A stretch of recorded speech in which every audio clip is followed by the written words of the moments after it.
우리 앞뒤 좌우 돌아보면 이렇게 인사했으면 좋겠는데요. 뭐라고 인사하냐면은 우리 오랜만에 얼굴 보는 친구들도 있잖아요, 그죠? 그래서 우리 보고 싶었어 이렇게 인사하도록 하겠습니다. 우리 앞뒤 좌우 돌아보면서 네 보고 싶었어라고 이렇게 인사하도록 하겠습니다. 네, 네 시영이도 옆에 있는 우리 네 동생에게 네, 네, 네, 안 하네요. 네, 괜찮습니다. 네, 안 해도. 우리 그 제가 광고를 할 게 하나가 있는데요. 좀 이따가 우리 저기 대배우님이신 우리 총무님께서 광고를 하시겠지만 그래도 제가 한번 설명을 드릴게요. 저희가 드디어 오랜만에 청년부 자체적으로 원데이 수련회를 하려고 합니다. 그래서 네, 리액션 고맙습니다. 그래서 언제 하려고 생각을 하고 있냐면 네. 근데 리액션도 약간 좀 올드한 것 같아요. 찬양인도도 올드하고 리액션도 올드하고 네. 으아 이렇게 하는 거는 네, 조금 올드한 것 같은데 아무튼 네 고마워요. 아, 저희가 5월 1일에 수련회를 하려고 해요. 5월 1일 주일에 수련회를 하려고 하니까 네, 여러분들께서 핸드폰 캘린더를 여시고 네, 5월 1일에 우리가 수련회가 있음을 좀 기록을 해주셔서 그때 선약 잡는 일이 없도록 해주셨으면 좋겠고요. 저희가 찬양팀도 모시고 또 강사도 모셔요. 그래서 수영록교회 이제 협동 목사님이시고 그다음에 뭐 사랑의 교회나 뭐 분당우리 교회 이런 교회들에서 담임 목사님께서 휴가 가셨을 때 그때 이제 그 담임 목사님 자리를 메우는 김지창 교수님이라고 총신대 구약학 교수님이 계세요. 굉장히 이제 뭐 우리나라에서 설교학으로는 뭐 엄청 유명한 분인데, 근데 그분이 오셔가지고 이제 말씀을 전해주실 거예요. 그러니까 여러분들 기대감을 가지고 수련회를 기도로 준비하면 좋을 것 같습니다. 자세한 내용은 우리 대배우님께서 이따가 나오셔가지고 이제 말씀을 전하는 게 아니라 네, 광고를 해주실 거예요. 네, 말씀을 전하면 안 되지. 네, 말씀을 제가 전하고. 네, 오늘 그 설교는 제가 이제 김정우 총신대 구약학 교수님이신 김정우 교수님의 이제 논문에서 이제 차용을 좀 했는데요. 제가 최근에 진짜 너무나 좋아하는 TV 프로그램이 하나 생겼어요. 그게 뭐냐면은 그 강철부대라는 TV 프로그램이에요. 아마 여러분들 중에도 보고 계시는 분들이 계실 텐데, 제가 사실 이 강철부대 시즌 1 때 사람들이 저한테 와가지고 목사님 그거 보시라고 그거 진짜 재밌다고, 그런데도 안 봤어요. 왜 안 봤냐면 저는 이제 남자들끼리 모여가지고 군대 얘기하면 되게 재밌거든요. 진짜 재밌어요. 그래가지고 사실 거의 팩트는 없어요. 다 과장이 좀 더해졌죠. 그래가지고 무슨 뭐 독수리 저기 뭐야 본 얘기, 뭐 멧돼지 잡은 얘기, 수류탄 해체한 얘기 이런 얘기들 막 이제 하면 되게 재밌어요. 그리고 막 우리 부대 사단장님은 진짜 무섭고 우리 부대 행보관님은 진짜 무서워서 뭐 하루 만에 어디를 뭐 밀었다는 둥, 어디를 없앴다는 둥, 뭐 어디 산을 깎았다는 둥 이런 얘기들을 해요. 근데 그런 얘기를 하면 진짜 재밌거든요. 근데 그거를 굳이 방송에서까지 하는 거는 너무 조금 오버라고 생각을 해가지고 강철부대 이제 보질 않았습니다. 그 막 이 부대를 막 모아가지고 그 부대들끼리 막 서로 경쟁하고 막 부대의 어떤 모습을 보여주고 이런 거 안 좋아해가지고 이제 보지를 않았는데, 근데 시즌 2는 우연치 않게 봤는데 너무 재밌는 거예요. 그래가지고 되게 막 흥미롭게 막 보고 있었거든요. 그리고 제가 이제 그거를 주로 언제 보냐면은 너무 재밌어서 보고 또 보는데 주로 언제 보냐면 헬스 가기 전에 봅니다. 그러면은 엄청 자극을 많이 받아요. 그리고는 나도 저렇게 될 수 있겠다라는 어떤 그 소망감 속에 가서 이제 열심히 막 펌핑을 하기도 하고 이제 그러는데, 그래서 이제 이번 주 목요일에 이제 이창원 집사님하고 같이 이제 드디어 원투원으로 이렇게 붙기로 했어요. 그래서 이제 아마 죽어서 올 것 같은데 다음 주 설교를 못 할지도 모르겠어요. 아무튼 그래가지고 이제 둘이 이제 하기로 했는데, 네, 희원이한테 연락을 하니까 안 받더라고요. 그래가지고 결국 이제 둘이 하기로 했는데, 근데 제가 그걸 막 보면서 나도 저렇게 몸을 키워가지고 나중에 바프를 찍으면 바디 프로필을 찍으면은 너무 좋겠다 이런 막 생각도 하고, 그리고 저거를 이제 카카오톡 프로필 사진 올려놓으면 너무 좋겠다 이렇게 막 혼자 생각을 했어요. 그런데 굉장히 많은 청년들이 그 얘기를 듣고는 너무 실족해하는 표정을 지으면서 그거 하면은 많은 청년들이 교회를 떠날 것 같다고, 목사님 안 올렸으면 좋겠다고 하는 거예요. 그래서 보지도 않고 왜 저럴까 이제 이런 생각을 했는데, 아무튼 저는 할 거예요. 제가 원하는 건 할 수 있잖아요, 그죠? 그래가지고 네. 네, 고맙습니다. 아무튼 그래서 막 그거를 보면서 야 진짜 강철부대 너무 멋있다 이런 생각을 했습니다. 근데 거기에 최근에 이제 좀 이슈가 됐던 부대가 어디였냐면 HID라는 부대예요. 이 HID가 뭐냐면 이제 국정원 요원 같은 건데, 그 옛날 우리 아저씨라는 영화 있지 않습니까? 그 영화에 원빈이 이제 거기 출신으로 나와요. 그 영화에서. 그래서 그 영화 뭐 다들 아시잖아요. 되게 멋있게 나오지 않습니까? 원빈이 싸움도 되게 잘하고 몸도 되게 좋고 그다음에 머리 막 이렇게 밀고 그리고 총도 되게 잘 쏘고. 이러니까 그 영화를 보면서 사람들이 HID에 대한 어떤 환상을 가지고 있었던 거죠. 그래서 강철 부대 시즌 2에 HID가 나온다 그러니까 많은 사람들이 굉장히 주목을 했습니다. 그래서 저도 이제 주목을 하고 봤는데, 근데 아마 보신 분들은 알 텐데 뚜껑을 열고 보니까 HID가 너무, 이런 표현 써서 죄송한데, 허접한 거예요. 그래가지고 힘도 못 쓰고 막 참호격투하면 막 밀려 나가고, 이렇게 턱걸이 시합하면 막 지고, 이러니까 사람들이 처음에 HID에 대한 기대가 이렇게 높았다가 실제로는 별거 아니니까 HID를 조금씩 사람들이 이제 뭐 무시를 하기 시작했어요. 그래서 거기에 있는 여러 특수부대들이 HID를 가장 약한 부대로 이렇게 이제 손꼽기도 했거든요. 그래서 제가 그거를 보면서 참 그 우리 이제 그 군대를 준비하고 있는 청년들한테, 남자 청년들한테 제가 막 카톡 보내가지고 혼자 막 흥분해가지고 급발진해서 막 카톡 보내가지고, 여기 이 특수부대가 좋은 것 같다, 여기 한번 가봐라. 걔는 들어갈 생각도 없는데 제가 막, 야 이번에는 특전사다, 야 너도 707 한번 해봐라 하면서, 뭐 저는 나오지도 않아놓고 이제 막 그런 얘기들을 이제 막 하곤 하는데, 근데 HID가 가장 약한 부대로 이제 손에 이제 꼽혔어요. 그래가지고 이 예선을 치르는데 한 부대가, 제일 잘하는 부대가, 1등 부대가 어디 부대랑 경쟁을 하겠습니까라고 하니까 어디를 지목하냐면 HID를 이제 지목을 한 겁니다. 그러니까 HID 입장에서는 너무나 자존심이 상하는 거예요. 자기들은 국정원 기밀 요원이라서 다 기밀인데 이 TV 프로그램에 나와가지고 막 무시를 당하고 있으니까 너무 자존심이 상한 거죠. 그래서 이를 악물고 이 예선을 잘 치르겠다 해서 이제 시합을 했는데, 뭐 우리 삶에는 그런 막 대대 막 정말 대단한 그런 역전 드라마가 이제 일어나진 잘 않지 않습니까? 아니나 다를까 그 HID가 졌어요. 졌는데 그 예선이 어떻게 치러지는 거냐면, 이기고 지는 것도 중요한데 지더라도 타임어택에서 좀 잘하면 다음 라운드에 진출할 수가 있는 거예요. 그러니까 8개 부대가 경쟁을 하는데 타임어택을 찍어가지고 지더라도 꼴찌만 아니면 다음 라운드에 이제 진출할 수가 있는 거예요. 그러니까 제일 중요한 건 뭐예요? 이기는 것도 중요한데 빨리 이렇게 들어오는 게 너무 중요한 거예요. 시간이 중요한 거였는데 HID가 너무나 놀랍게도 지기는 했는데, 뚜껑을 열어보니까 전체 8개 부대 중에서 3위로 이제 들어와가지고 다음 라운드에 이제 진출할 수가 있게 된 거죠. 그래서 제가 그걸 보면서 무슨 생각을 했냐면, 야, 저 HID가 저렇게 3위로 진출할 수 있었던 거는 저 팀이 가지고 있는 역량이 좋았기 때문이라기보다도 1등 부대랑 경쟁을 하다 보니까 자기도 모르게 상대적으로 더 많은 힘을 쏟아서 3등에 들어올 수 있게 된 거다라는 생각이 제가 드는 거예요. 그러니까 1등 부대랑 하지 않고 고만고만한 애들끼리 경쟁을 했으면 아마 예선 탈락을 했을지도 모르겠어요. 그런데 1등 부대랑 시합을 하다 보니까 더 오기로 하고 더 잘할 수 있다라는 생각으로 이제 하다 보니까 이 부대가 이제 3위라는 기록을 이제 한 게 아닌가라는 이제 생각이 제가 들었습니다.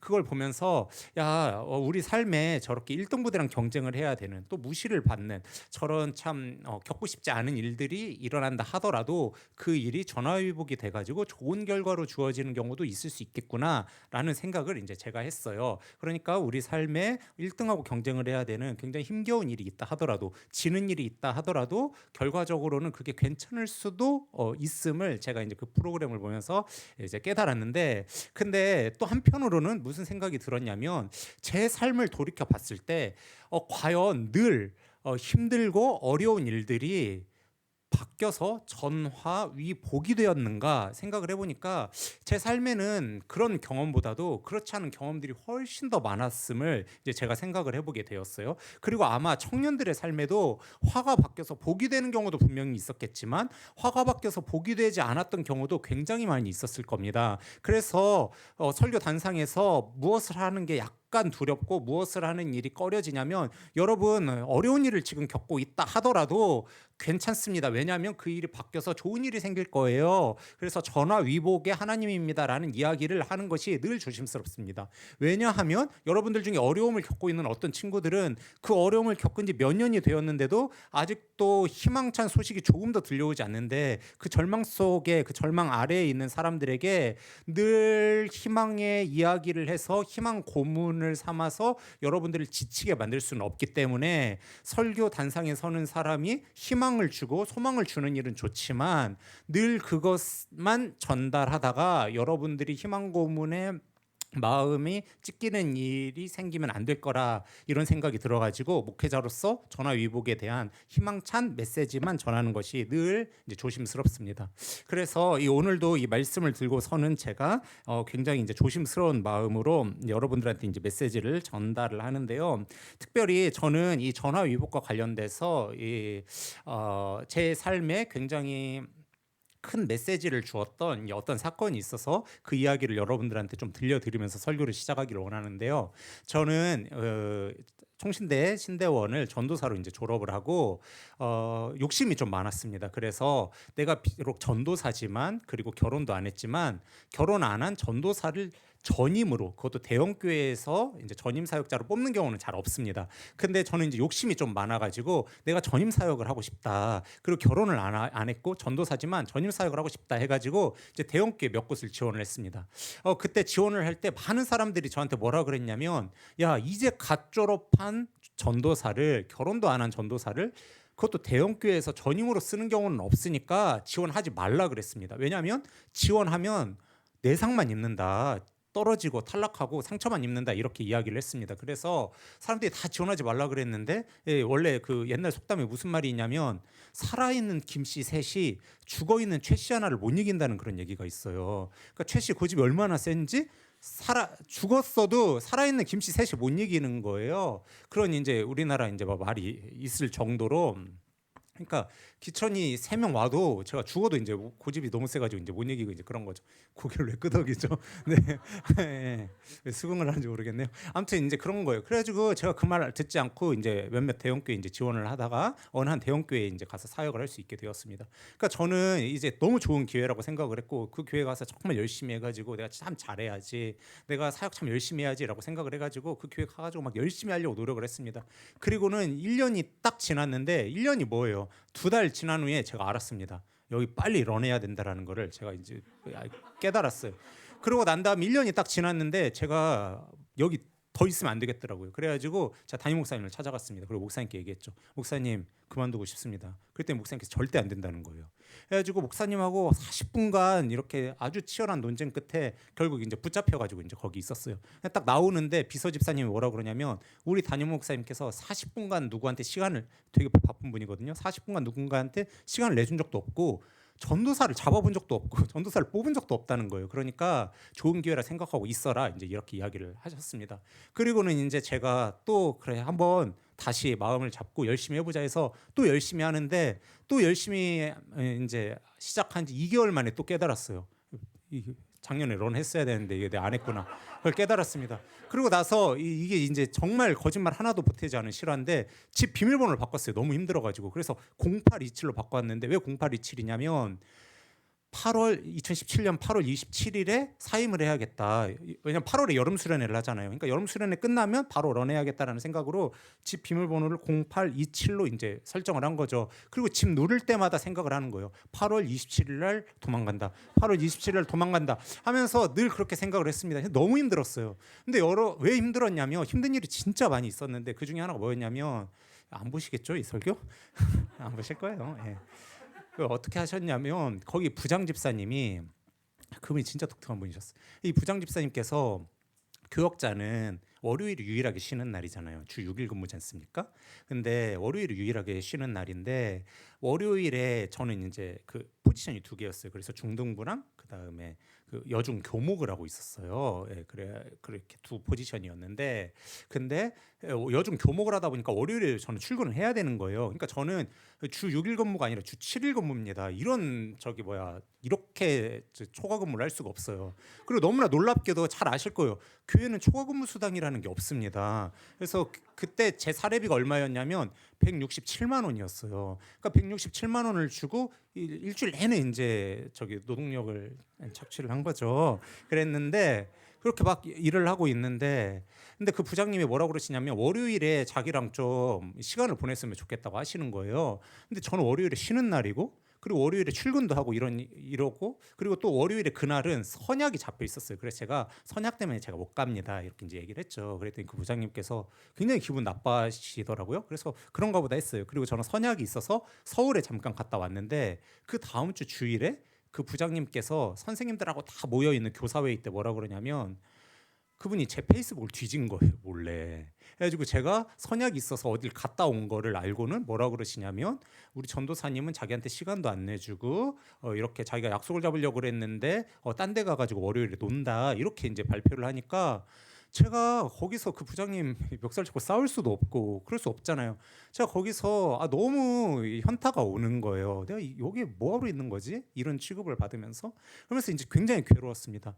이 일이 제가 진짜 한 가지 예를 들었는데 한 가지뿐만 아니라 엄청나게 많았습니다. 그래가지고 제가 거기서 딱 사역을 마치고 이제 나왔는데 저한테 남은 게 하나가 있었어요. 아니, 정확하게는 두 개. 하나가 있었는데 하나가 뭐냐면 제가 조울증이 하나가 남았고 너무 이제 2년간 쉬지도 못하죠. 그다음에 계속 막 사람을 스트레스를 받으니까 이 조울증이 와가지고 병이 하나 남았고, 또 하나는 뭐가 남았냐면 제가 그 교회에서 그때 이제 같이 사역을 했던, 저한테 있어서 정말 그때 유일한 희망 같은 친구들이 누구였냐면 지금 여기 앉아 있는 우원이, 또 아인이, 그때 이제 같이 사역했던 중동부 이제 친구들이었는데 이 친구들이 저한테 이제 희망이었어요. 그래가지고 딱 둘 남은 거예요. 사람이 남고 병이 남은 거죠. 근데 너무나 애석하게도 참 저한테 소중하게 남아 있다고 생각했던 아인이와 우원이는 그 뒤로 연락도 이게 잘 안 되는 거예요. 저한테 너무 유일하게 남은 이제 인맥인데, 그래가지고 항상 생각을 하는 거죠. 그래 바쁘니까 얼마나 대학생 바쁘냐 이렇게 생각을 하는데도 이제 저는 이제 막 서운한 거예요.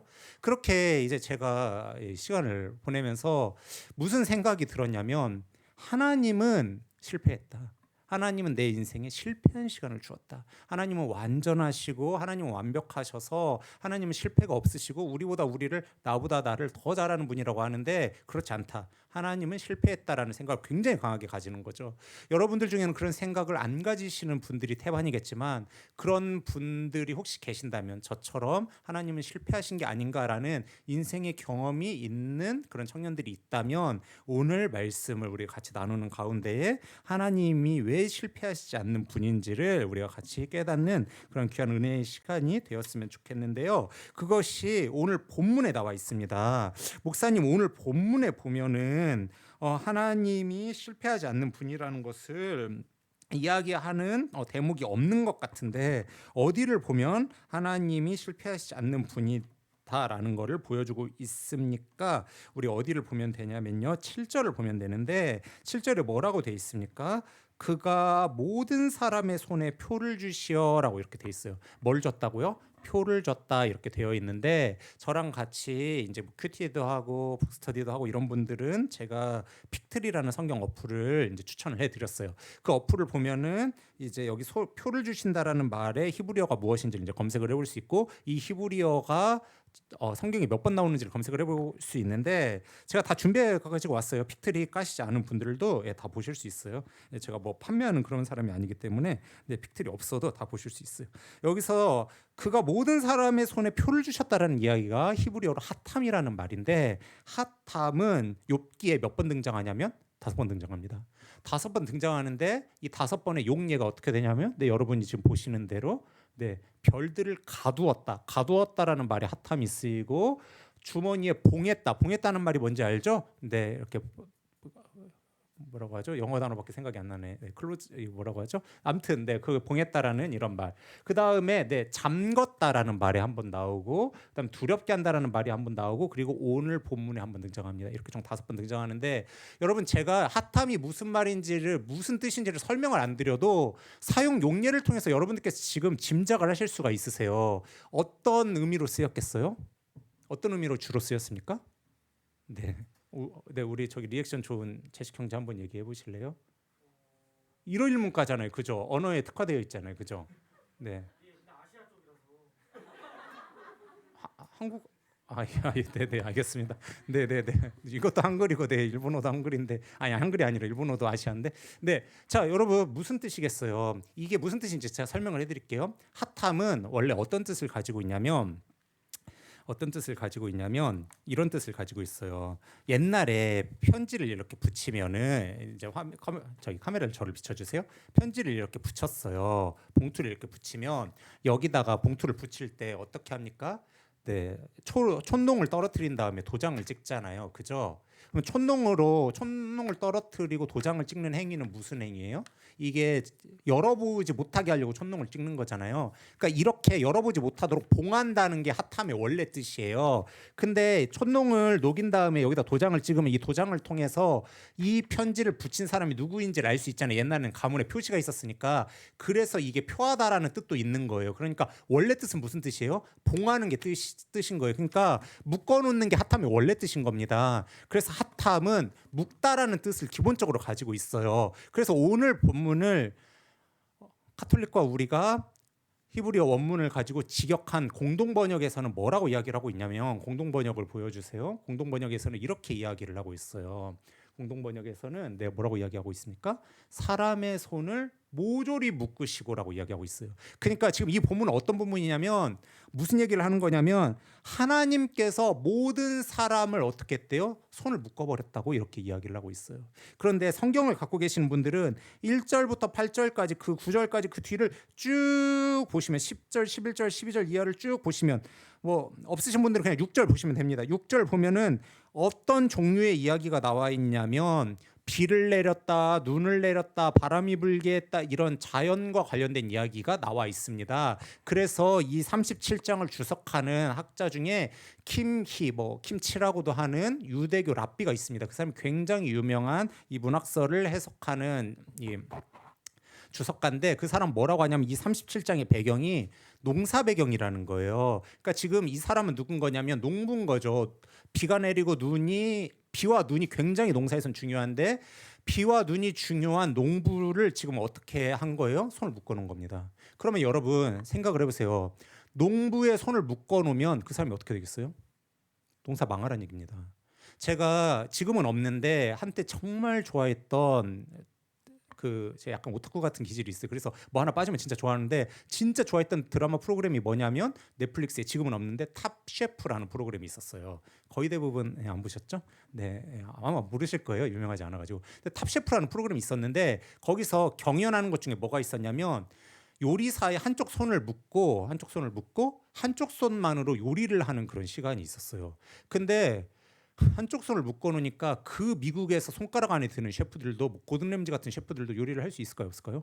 못해요. 아니 생각을 해보세요. 이게 칼질을 하려면 잡고 썰어야 되는데 한 손이 묶여 있는데 어떻게 조리를 합니까? 그러니까 음식이 상당히 엉망으로 나오는 거예요. 제가 그걸 보면서 야, 사람이 손을 쓰는 사람에게 묶어 놓으면 아무것도 할 수 없구나 하는 것을 이제 알 수가 있는 거죠. 여러분들 중에 수영을 진짜 잘하는 분들 말고 어느 정도 할 수 있는 분들도 손을 이렇게 묶어 놓고 떨어뜨리면은 헤엄치시기 굉장히 어렵잖아요. 그죠?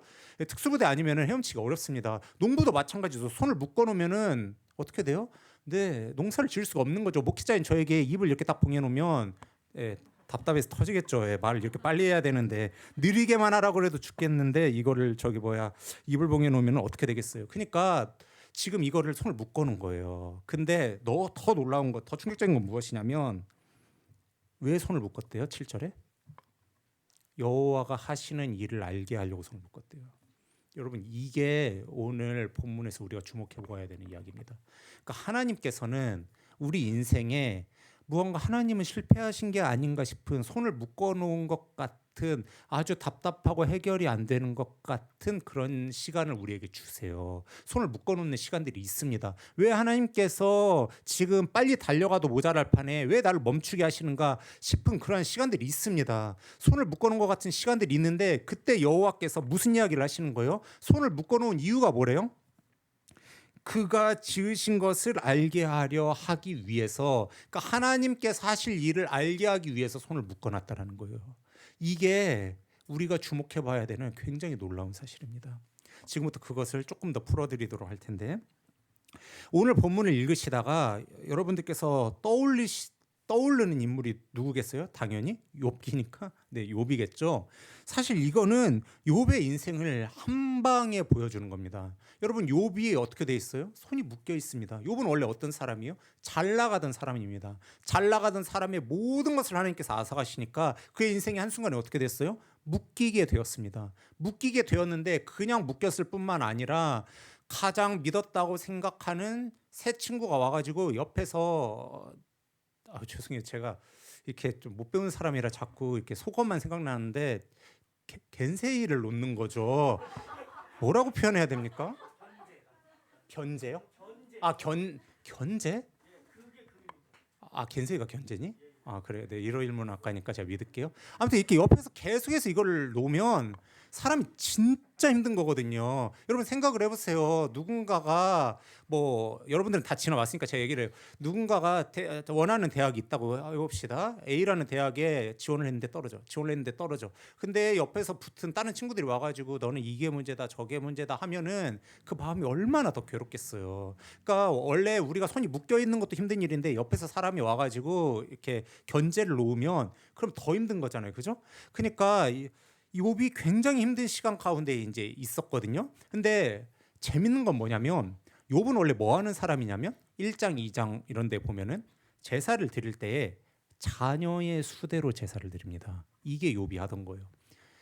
욥이 자녀의 수대로 제사 드렸다는 것은 무엇을 보여주는 거냐면 욥이 굉장히 하나님을 자유롭게 사랑했던 사람을 보여주는 게 아니라 의로움에 취해서 하나님의 율법을 아주 철저하게 지킴으로써 이 의를 유지하고 싶었던 사람인 것을 보여주는 겁니다. 왜냐하면 자녀의 숫자대로 제사를 드렸다는 것은 이 한 사람 한 사람 한 사람이 혹시라도 지은 죄가 있을까 봐 한 사람 한 사람 한 사람의 죄를 다 속죄하는 제사를 다 드렸다라는 거예요. 그러니까 욥은 우리 가족을 위해서 속죄제를 드리는 것뿐만 아니라 율법을 투머치로 드리는 거예요. 혹시라도 지은 죄가 더 있을까 봐. 그래서 주일에 나와서 예배드리는 것만으로는 부족해. 하나님께서 벌을 내리시지 않을까 하는 생각으로 수요예배도 드리고 금요예배도 드리고 새벽기도도 드리고 막 어떻게든 이 율법 속에서 살아가는 한 사람으로 생각하면 정확한 거예요. 근데 그 욥이 그렇게 의롭게 살다가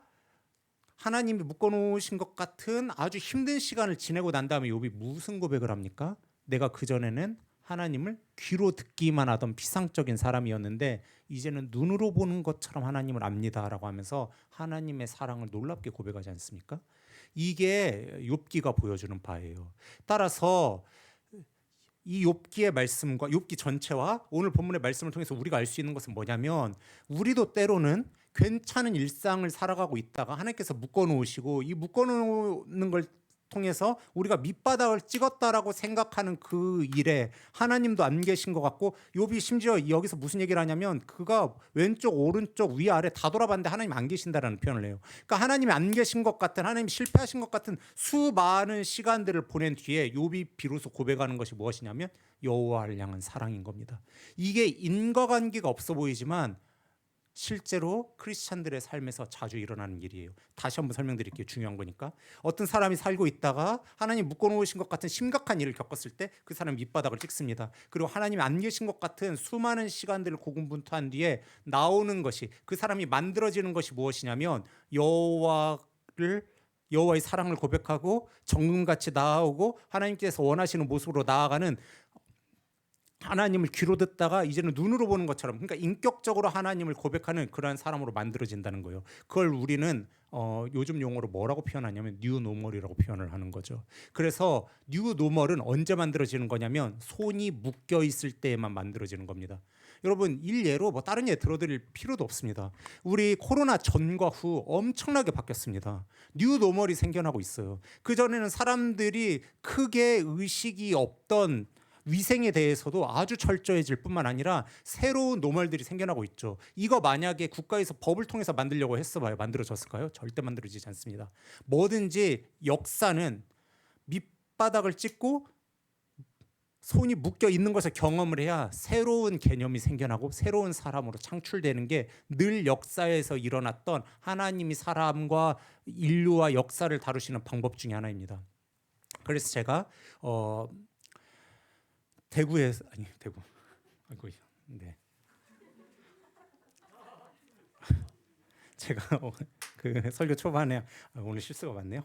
네, 설교 초반에 어느 이제 교회에서 사역을 이제 했는데 대구에 있는 어느 교회예요. 저기 어느 교회에서 이제 사역을 이제 하다가 하나님이 손을 묶어 놓으셨다라는 생각을 했어요. 그리고 하나님께서 내 인생을 멈추셨고 나는 실패한 사람이 되었다라고 생각을 했습니다.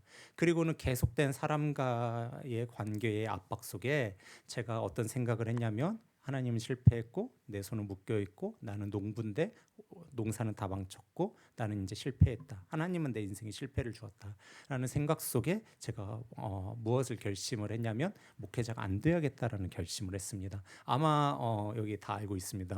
제가 그때 한참 얘기했을 거예요. 나는 이제 일본으로 도망간다 해가지고 일본으로 이제 도망을 갔죠. 진짜로 도망을 갔습니다. 예, 도망을 갔죠. 도망을 가가지고 이제 그 가는 비행기 내내 이 마음속으로 울었습니다. 왜냐하면 저의 그 뜻하는 바는 무엇이었냐면, 네, 사역자로서 잘 사역을 해보는 게 저의 뜻이었는데 하나님께서 저를 실패한 사람으로 만드시니까 제가 너무 괴로워가지고 비행기에 내내 속으로 계속 울었어요. 울고 무슨 결심을 했냐면 하나님이 실패하셨기 때문에 내가 한번 하나님께 아주 강한 복수를 해보리라라는 결심을 했습니다. 그리고는 하나님, 이제 하나님은 하나님의 일을 하십시오. 저는 제 인생을 살겠습니다. 우리는 상관이 없습니다. 저는 실패했습니다. 하고는 일본에 가가지고 일본에서 이제 하나님이 싫어하는 많은 일들을 하면서 참 창피한 고백이긴 하지만 아주 방황하게 방탕하게 지내려는 계획 속에 이를 악물고 막 피눈물을 흘려가며 일본으로 이제 갔죠. 가서 일본 공항에 딱 도착을 해가지고 그곳에서 이제 그 제가 비자까지 발급받아가지고 이제 일본으로 도망갔거든요.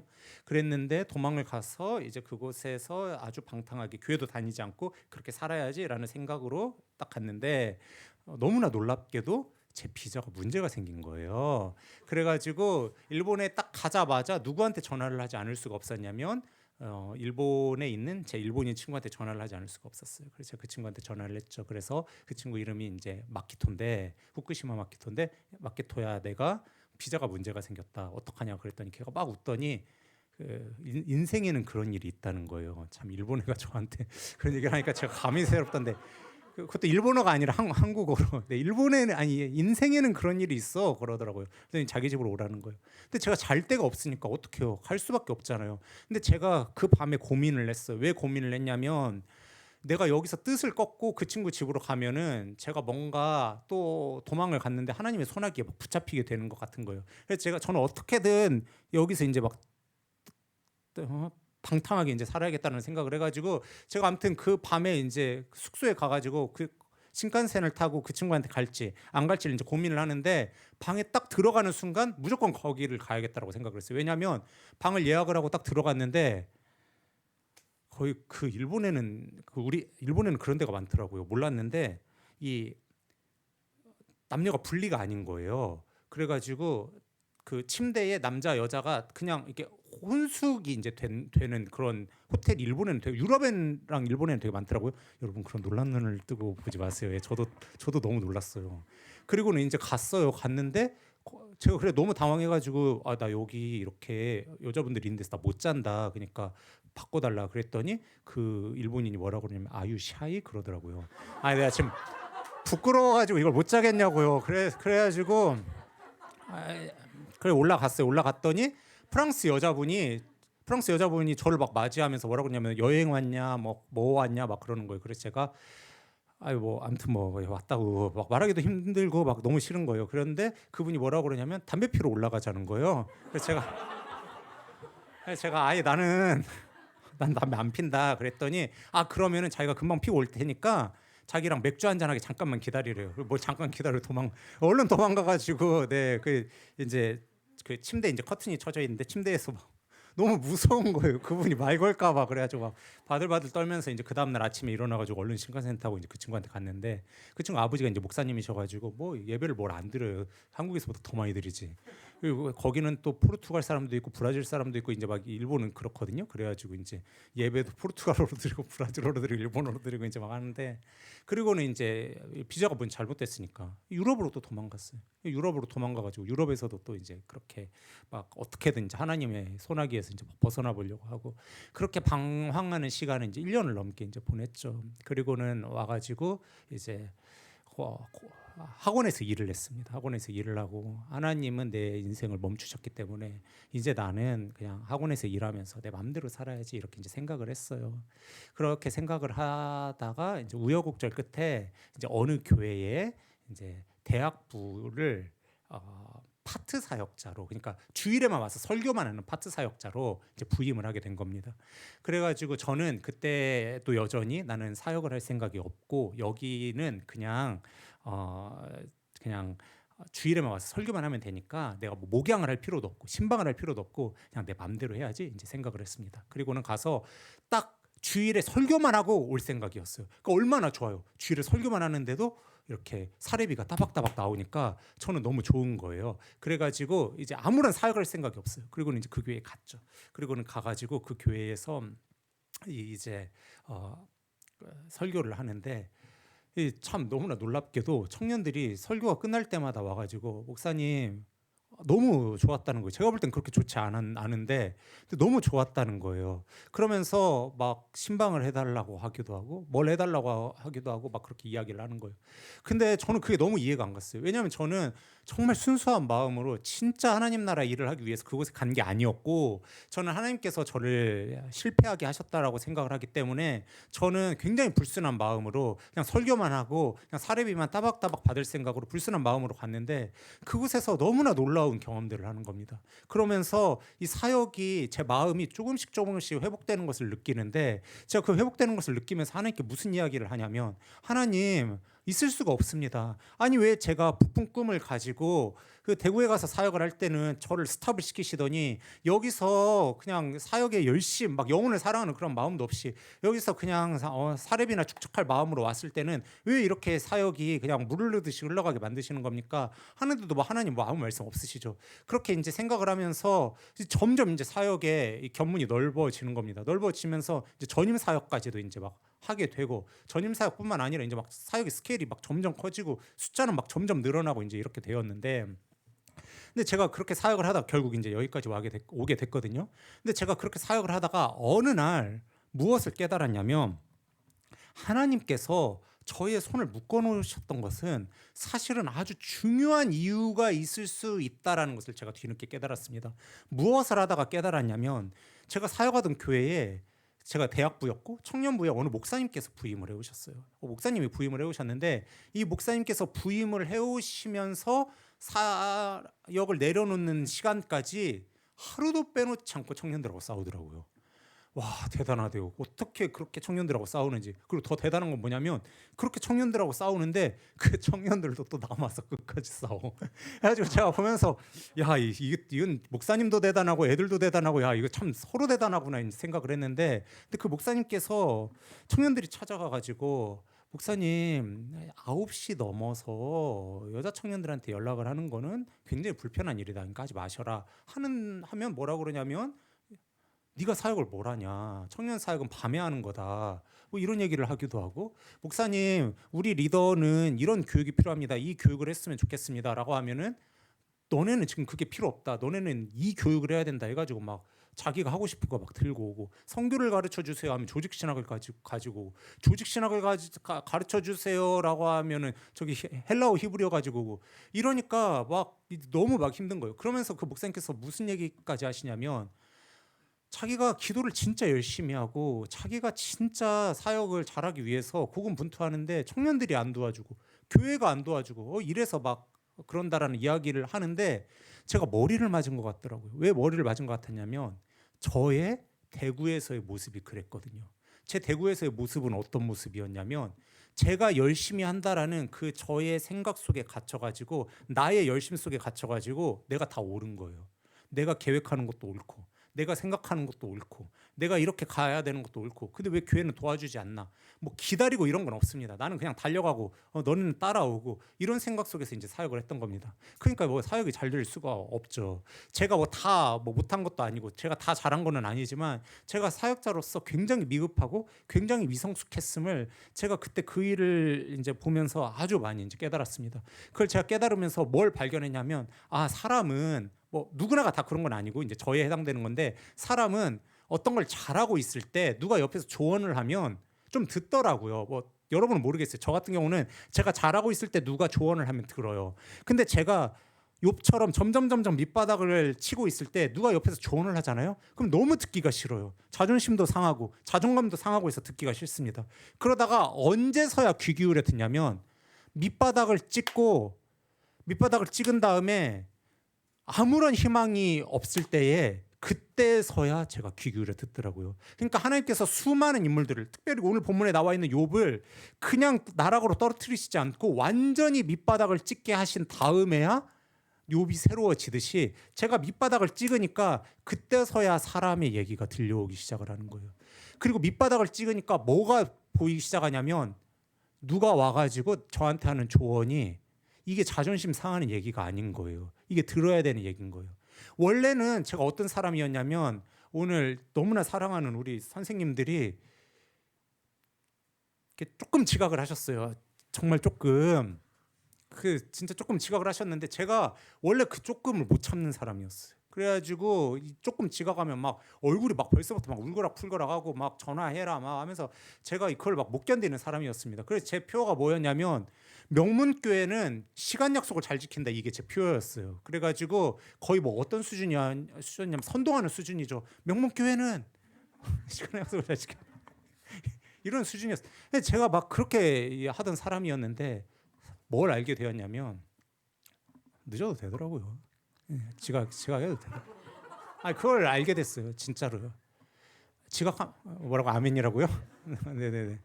제가 왜 지각해도 되는 걸 알게 됐냐면 지각하면 안 되죠. 예배 시간인데 미리 와서 준비하죠. 그게 맞아요. 그건 절대 틀리지 않습니다. 네, 아멘이라고요? 간사님. 네. 오늘 다양한 일이 일어나네요. 네, 성령님의 어떤 그 역사심을 알게요.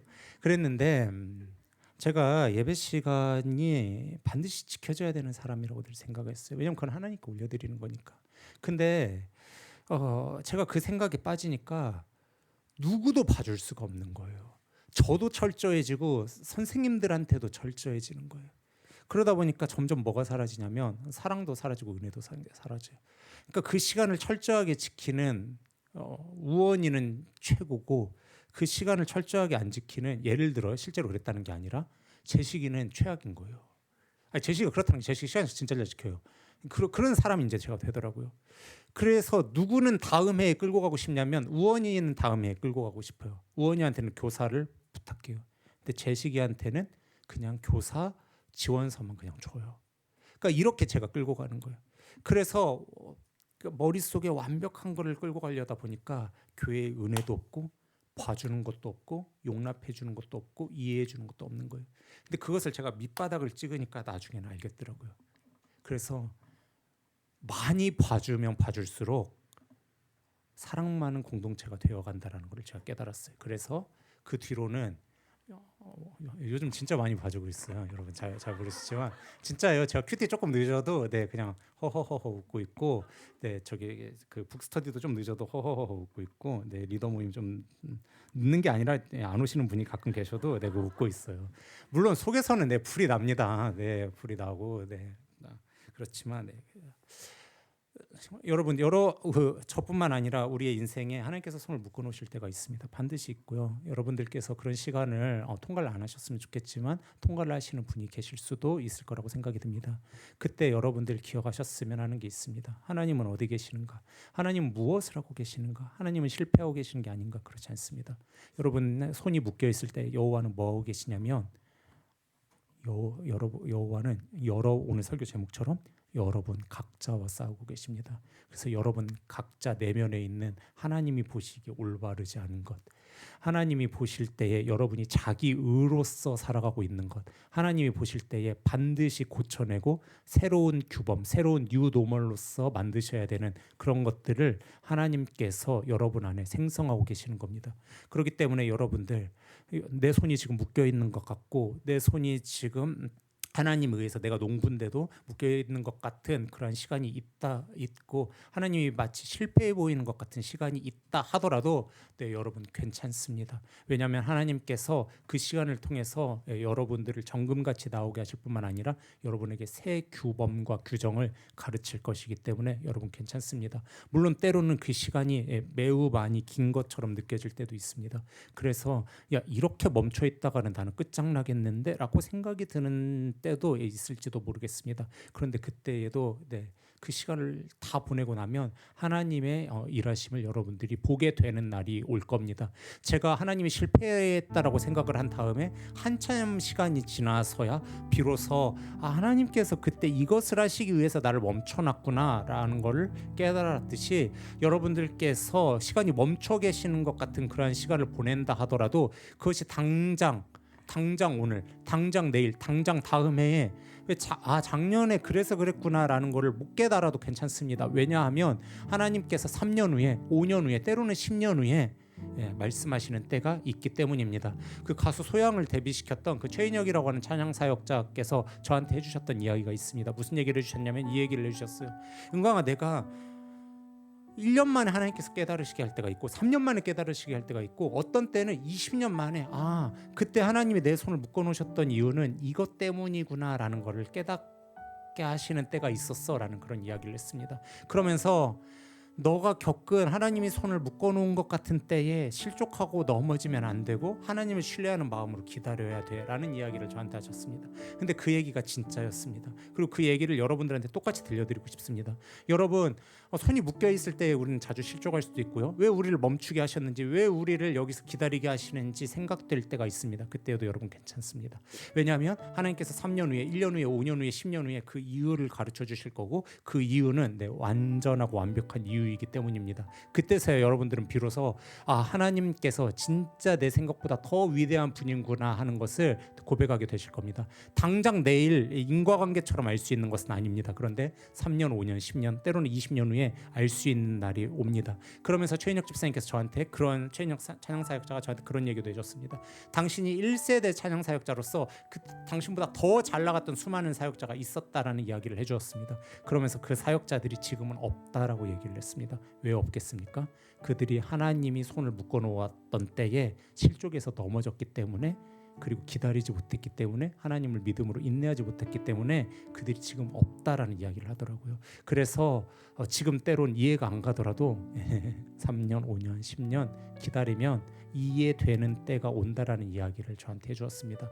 저는 지금도 이해가 안 되는, 삶에 해석이 되지 않는, 손이 묶여 있는 것 같은 일들이 지금도 있습니다. 왜 하나님이 나를 묶어놨지 하는 게, 지금 38이잖아요. 곧 40인데 이렇게 나이가 많이 들었는데도 여전히 존재합니다. 여러분 제 눈빛으로 알 것 같다는 그런 표정을 지으시는데, 결혼도 마찬가지예요. 제가 제 입으로 고백할게요. 여러분 속 시원하게. 결혼도 마찬가지예요. 왜 이렇게 묶어놓지 하는 게 있어요. 그런데 괜찮아요. 때로는 진짜로 괜찮아요. 때로는 안 괜찮은 때도 있어요. 그런데 안 괜찮은 때에도 늘 생각해요. 이 말씀을요. 하나님 37장. 그가 모든 사람의 손에 표를 주시오. 그러니까 묶어 놓았을 때는 그가 지으신 것을 알게 하려 하심이라. 알게 하려 하시는 날이 오겠구나 하는 생각으로 저도 인내함으로 기다립니다.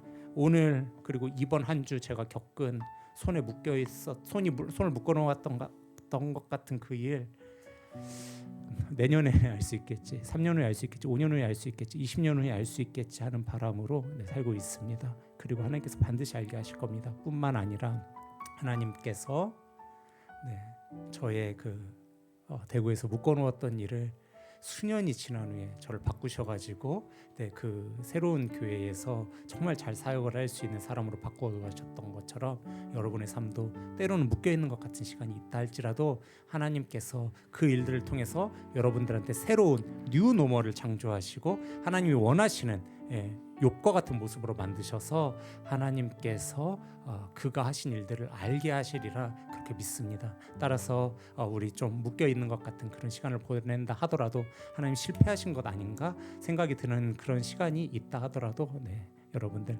하나님을 인내하심으로 그가 하신 일을 알게 하시겠구나. 내가 욥처럼 새로운 하나님을 향한 더 친밀한 관계와 인격적 열매 맺음을 가지고 나아가겠구나 하는 바람으로 그 시간들을 잘 보내시는 우리 기쁨의 청년들이 되시기를 주님의 이름으로 축원합니다. 우리 이 시간에 찬양한 곡 한 후에 우리 같이 기도했으면 좋겠는데요. 어떤 곡을 같이 찬양하고 기도했으면 좋겠냐면 우리 광야를 지나며 우리 같이 찬양하고 그리고 오늘 들은 말씀을 가지고 기도하도록 하겠습니다.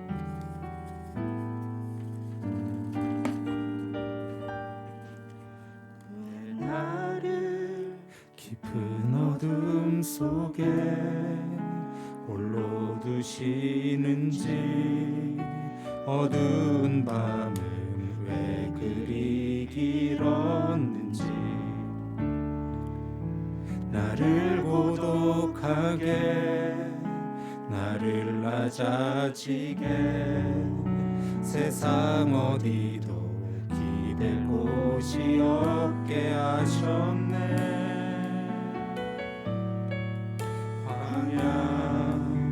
광야에 서 있네.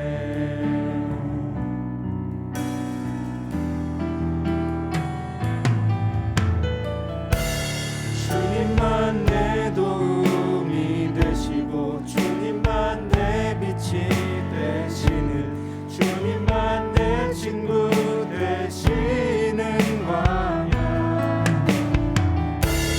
주님 손 놓고는 단 하루도 살 수 없는 곳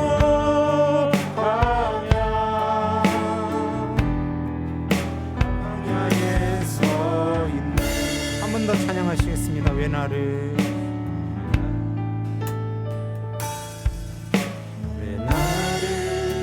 깊은 어둠 속에 홀로 두시는지 어두운 밤은 왜 그리 길었는지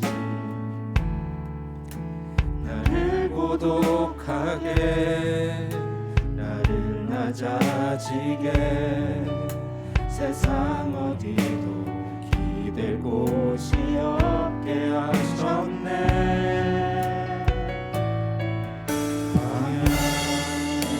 광야에 서 있네.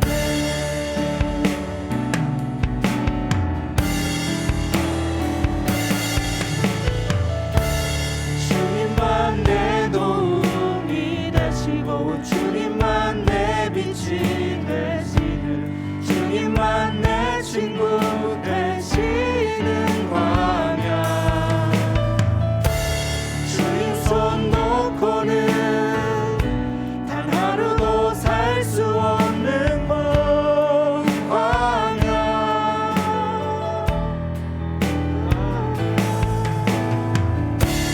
주께서 나를 사용하시려 나를 더 정결케 하시려 나를 택하여 보내신 그곳 광야. 성령이 내 영을 다시 태어나게 하는 곳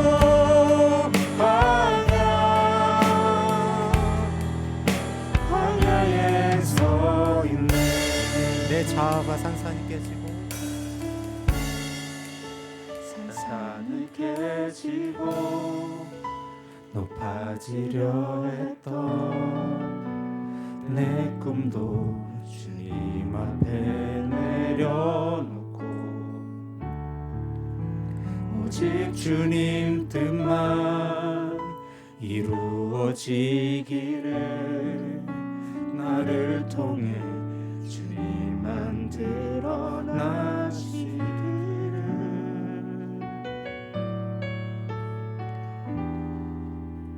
광야를 지나며